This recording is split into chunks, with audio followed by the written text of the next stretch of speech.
In today's video, we're going to be making the cutest decorative pillows, including, I think, the world's cutest ottoman cushion. And I'm going to show you how I did it with very little sewing experience, and you can do it too, even if you've never sewn anything in your life. It is that easy. To start off, the highlight of this whole video and the catalyst of this project is the ottoman cushion. I bought this little side table from Goodies in California, and I wanted to turn it into an ottoman, and I thought the perfect way to do that is to add a little cute cushion on top. So for fabric, instead of going to Joann's, that doesn't exist anymore, or an actual like upholstery fabric store, I decided to go to Home Goods to pick up some shower curtains to turn into, you know, decorative pillows. I saw a video online saying that sometimes the bed sheets from Home Goods is actually cheaper than fabric from a fabric store, which is crazy to think about, but I'm not sure if I actually got a good deal or not for the fabric and like the yardage and pricing, but I've definitely paid like a lot of money for some fabric from online retailers before, so this seemed to be like a pretty safe option since I get to like see the fabric and feel it before purchasing it. So let me show you what I got. This first one is gonna be for like the ottoman cushion. It's like green and white stripes. This next one, I'm not exactly sure where I'll put this, but I might even make decorative pillows for like my breakfast nook as well. And the last one I picked up is like the most upholstery looking fabric. I'm very excited to work with these, so let's get started. A few years back, I made these little bench cushions for our breakfast nook, which still does not have a bench seat to sit on top of, but that's besides the point. And I believe this is called the French seam, or like a French mattress style cushion. And when I made this cushion a few years back, I had no sewing experience at all. So that's how beginner friendly this whole project is. So I'm gonna use some leftover foam that I had from Joann's when I made the other cushions. You can get whatever foam that you want, and I'm sure you can order it off of Amazon, or maybe Michael's has some too now. But if you can get the foam in the proportion that you're gonna make this cushion in, then your life will be so much easier. But since I had to Frankenstein these pieces together, this was actually the hardest part, cutting this foam into a circle. One eternity later.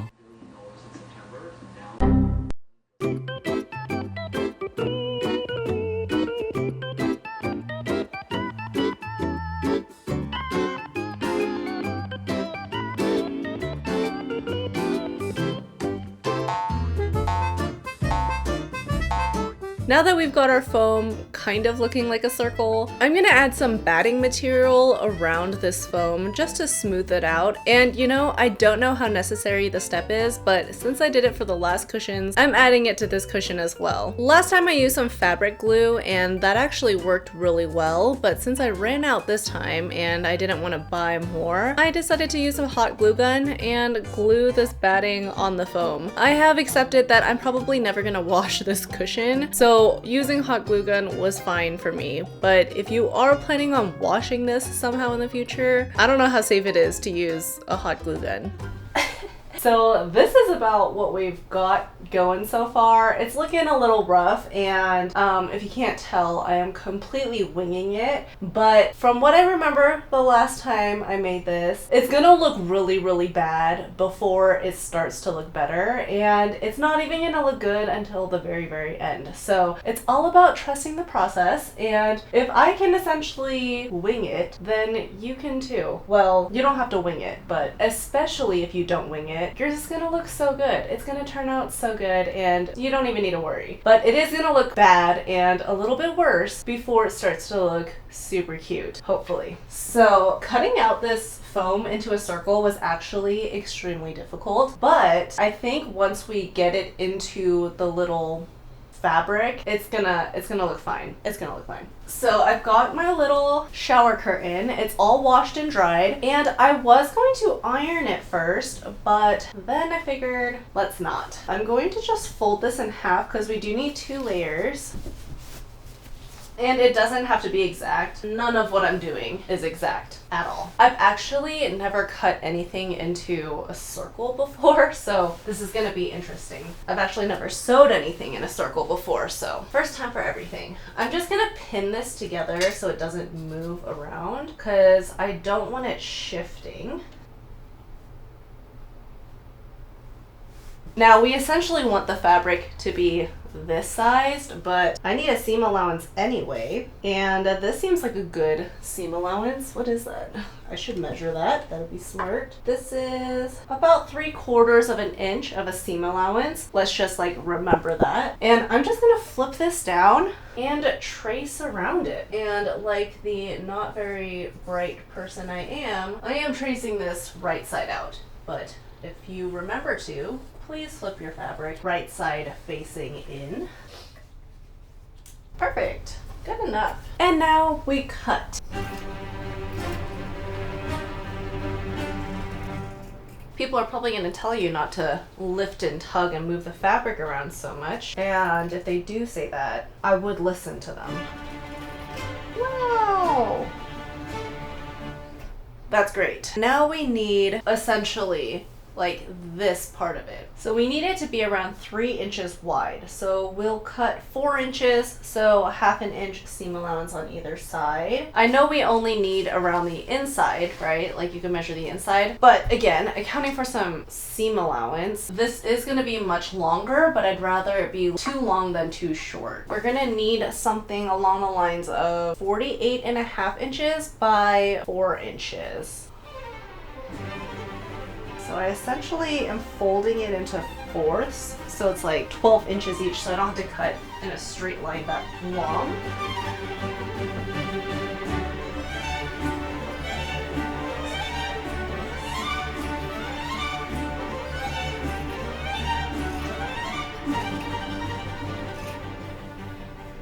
Oh, this is perfect. How did it end up so perfect? And I'm gonna sew this together first. Right sides together.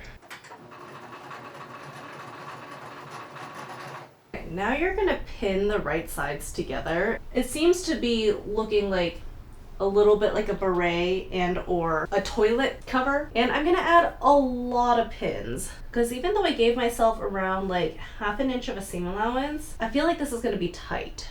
And I don't want to mess up because so far it's looking pretty good. And I'm gonna say with sewing, I think beginner's luck is really something that exists, because every time I do a mock-up it turns out perfect, and when I try to do it again it's awful. So that's why I'm not doing a mock-up. I'm just doing it, just going with the flow. That's what 2026 should be about, right? Less planning and overthinking, just going for it. And remember, we're pinning the right sides together. All right, we've got something like this. Things are looking pretty good. This is what it looks like right side out. And it's pretty circular. It's doing what it's doing. It's doing a thing. So I am going to pin the right sides together for the other half to what we've already sewed. And I'm gonna pin it all the way around so it doesn't move, but we're not gonna sew it all the way. I'm actually probably only gonna sew it halfway so we could stick this guy in here, and then I'll hand sew the rest to close it up with an invisible stitch. And I am gonna line up the horizontal lines. This part, since it's going this way, is not really lined up at all, and it doesn't really matter to me, but I am gonna, since this is horizontal, I'm gonna make the other side line up horizontally as well.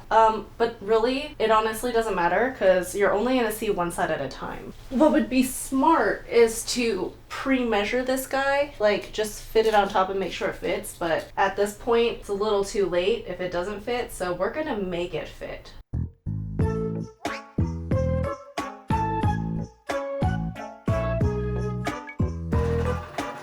I shouldn't be so surprised, but I absolutely am, that it's looking good, I think. It's looking like something. Now we're gonna shove this sucker in. We're gonna tug and pull and essentially make this look nice. Oh my gosh, it's looking so cute! Ah! Look at it! Okay, once I sew this up with an invisible stitch, it's gonna look a little bit like an agadashi tofu. It's not really firm, it's kind of like the skin's a little saggy and the cushions, you know, it's doing a thing. But once you get to the final touches is what's gonna make this go from an agadashi tofu to a regal French pillow that a Persian cat will sit on. So exciting! Before we stitch it up, just make sure everything is laying as flat as possible in here, because once you close it up, you're not going to open it again. Oh my gosh, I cannot believe that it's turning out the way it is. It's beautiful. I love it. For the invisible stitch, you're just going to take a little needle and your thread. And if you don't know how to do an invisible stitch, I will link some tutorials below because I am not a qualified instructor. But essentially you go like, you know, go in and out on either side of like the inside of whatever you're stitching, and then it'll close it up. It's a very handy skill.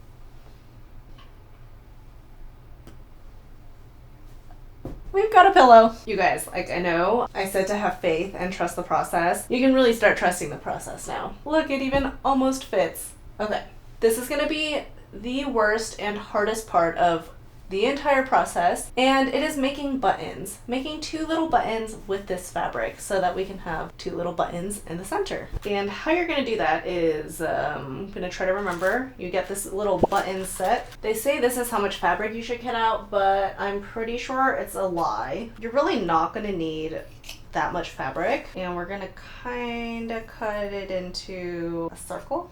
And then the right side out, you're gonna try to fit it into this thing. The thing is, you don't want it too thick, otherwise this guy doesn't go on. You're supposed to just be able to like push it in.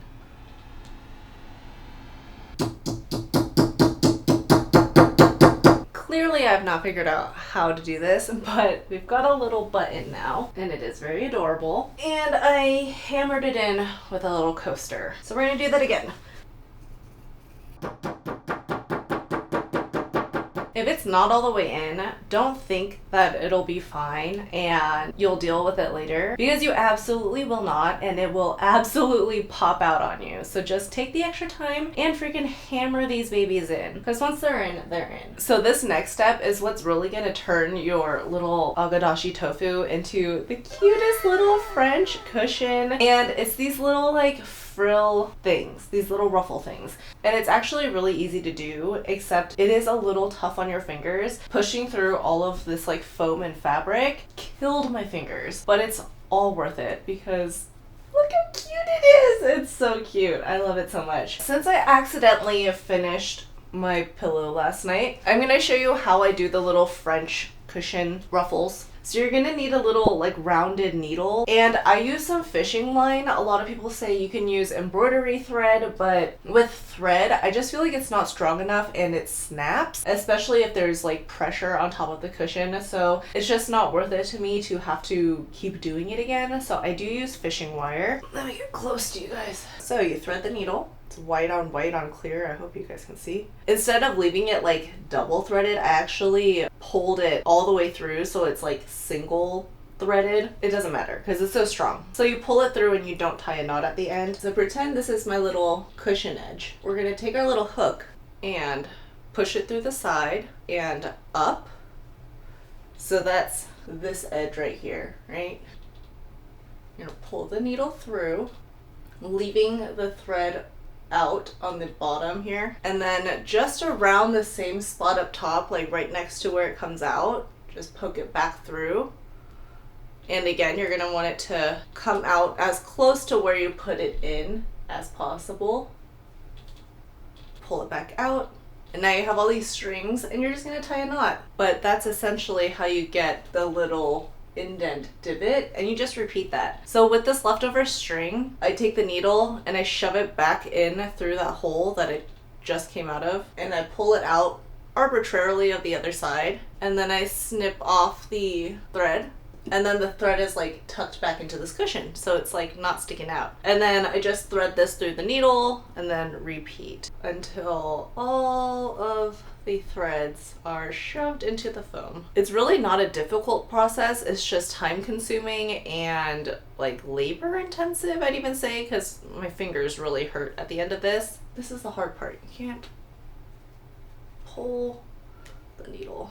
You just do that and you repeat it every 1 inch all the way around, and then you're done. And you can do it on the bottom as well, like this side. and then you'll get like a double fluff, but I actually quite like the way it looks right now as a single fluff. I think it looks so cute and like adorable, like a little pie. I don't even know. I think it's absolutely adorable. I almost feel bad that it's an ottoman cushion and I have to put my feet on it, but I absolutely do use this as an ottoman and it is so comfy. Like, this foam is the comfiest foam ever. I also love the fabric. I love that it's cotton and I love the print. I mean, it's very basic, just like green and white stripes, but in a little cushion, it is adorable. In fact, it is so adorable that I decided to turn it into more cushion covers. Making cushion covers for your decorative pillows is actually so easy. It is way easier than making that French mattress cushion. Essentially, I ordered these pillow inserts off of Amazon, and whatever size I ordered, I cut the fabric for the exact size. So this lumbar cushion is 12 inches by 20, and I cut the fabric that exact size, 12 inches by 20 inches. The reason is, once you sew it, using a little bit of seam allowance is going to be slightly smaller, making it the perfect fit for this pillow, and it makes it like extra fluffy. I know as I use this more, it'll stretch out and the pillow will flatten out a bit, but I do think it's the perfect size and perfect fluffiness of the pillow if you just cut the fabric to the exact size of the pillow.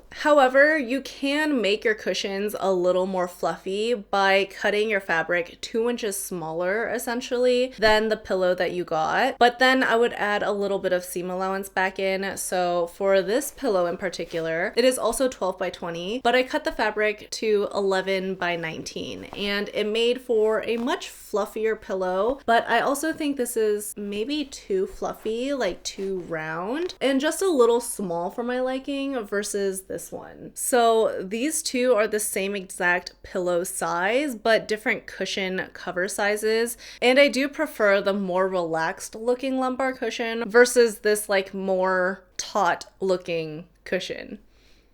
And essentially I did the same for this 16 by 16 cushion. This shower curtain actually just looks a lot like upholstery fabric, and while this looks like a decorative pillow, I'm not sure how much I like this design. Maybe it'll grow on me. This is like the darkest and most colorful item I own in my house, so maybe I just need to get used to it, but I'm not sure. I'm not completely sure about this one. For the 16 by 16, I did cut the fabric exactly to the size of the cushion, so I also cut the fabric 16 by 16 and it worked out perfect. And I also got 22 by 22 inch pillows, but I will say this one turned out a little snug, as if I cut the fabric smaller than the cushion size. Even though I cut them 22 by 22 inches and the pillow is 22 by 22 inches, it's just a little snug, so maybe it'll relax after I like squish on them a little bit. In the future, I might even make the fabric for these ones like half an inch bigger, just so they look a little more relaxed and less poofy, especially for their size. Again, it's all just personal preference and what you want your cushions to look like in the end. But of all of the pillows that I've made and of all the fabric that I used, this one is still my absolute favorite, and I actually like this so much that with the leftover fabric, I cut out little patches to patch up my couch where my cat absolutely scratched the crap out of. I cut out these cute little patches with the leftover fabric, and I'm just gonna finish off the seams and then use some embroidery thread to kind of like embroider around it. That is a vision, at least.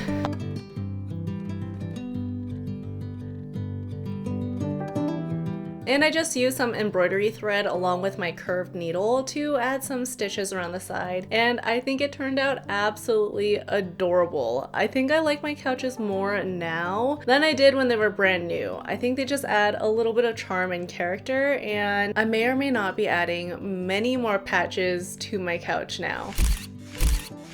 This project by far has been one of the easiest projects that I've done that have made the biggest impact on how my house feels. Now the living room and couches look way more inviting and they feel much more comfortable just because there's a million more cushions on there that you could just lay on top of. But anyway, that is all I have for you guys today. Thank you so much for spending time with me, and I will see you next time. Bye!